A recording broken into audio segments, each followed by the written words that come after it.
Hi friends, how are you all? As you all are aware that I have started my YouTube channel Koko and Mom. The reason of starting this YouTube channel is I thought during lockdown when we cannot go outside to the restaurants, then let's try to bring restaurant at home. So today I'm going to share a very exciting recipe of Zucchini Brookies with you. You can see a combination of brownie and cookie. That's what a brookie is. And today we are going to make a very healthy version of it which has zucchini, peanut butter, and that's how your brookie will come out. So let's get started, guys. First we will add 1 cup of peanut butter.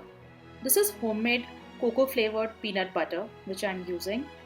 Next we will add into this 2 large grated zucchinis and mix it well.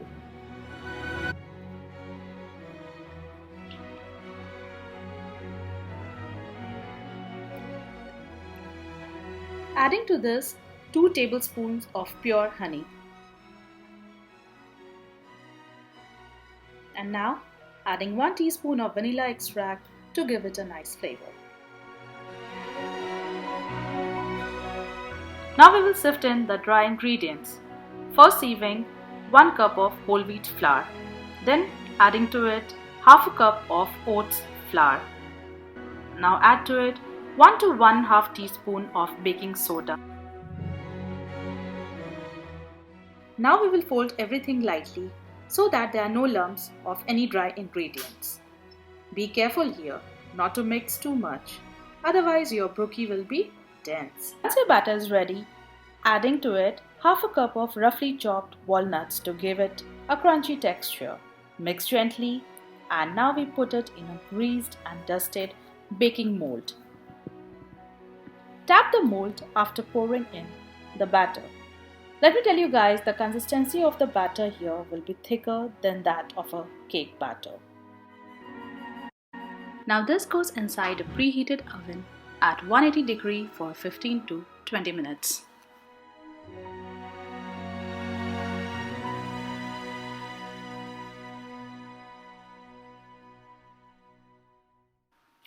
As you can see, the softness of this will be like a brownie. Let's cut it and you can see that it's nicely baked from inside.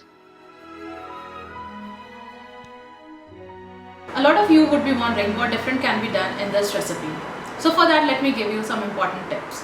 First of all, starting with the peanut butter. If you are using store-bought peanut butter or any regular peanut butter, then you can add couple of tablespoons of cocoa powder into it to give it a chocolatey feel.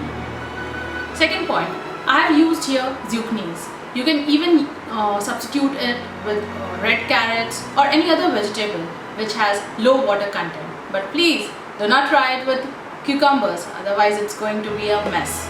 So coming to point number 3, I have added here 2 tablespoons of honey into my batter because my homemade peanut butter also had couple of tablespoons of honey. But the ideal quantity of sugar in this recipe would be half a cup.